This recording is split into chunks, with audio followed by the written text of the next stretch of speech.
Hi, everybody. My name's Lindsay, for those of you that don't know me, and these are my answers to the forum on spirituality. So, the first question: has your spiritual orientation changed over time? And if so, how? My spiritual orientation has definitely changed quite a bit over time. I grew up in a fairly conservative Christian household and went to the United Methodist Church every Sunday.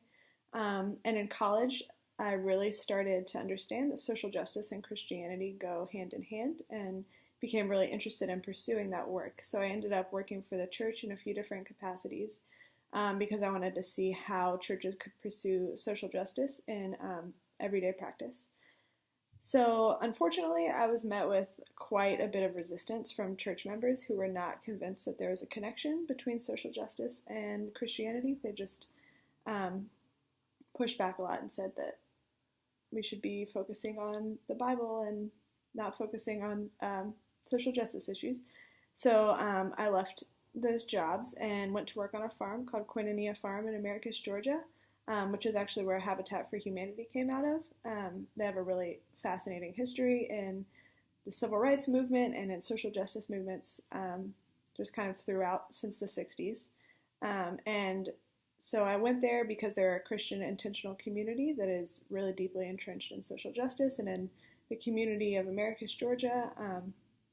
And I was really looking for an example of how to live a spiritual life um, focused on service and love and social justice, and found a really amazing example of that at Koinonia.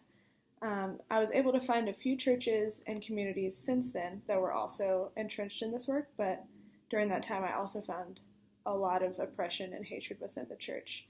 So I kind of took a step back and found a lot of wisdom in Buddhist teachings and a lot of poetry and writing from other teachers from many different spiritual backgrounds. And this is really where I felt my spirituality grow in the past several years. And I haven't spent much time in the church recently, but still feel a very strong and deep connection to it because I believe the church can and should be rooted in service and social justice. So number 2, does your spiritual orientation affect your motivation and style of policy, practice, and advocacy? I would say my spiritual orientation definitely motivates my style of policy, practice, and advocacy. I bring with me the radical love that Christianity teaches, alongside other ideas from wise teachers across many different religious backgrounds, which would include the inherent worth of people, just the pursuit of peace, obviously fighting oppression. And right now I probably fall closer to a humanist or a Buddhist orientation at this point, which really is the root of how I want to work in the field of social work. I wanted my career to be an expression of my belief in service and love and the inherent worth of every individual, and found that social work lined up perfectly with that. Number 3, what role, if any, should faith-based values, spirituality, or religiosity play in policy practice situations?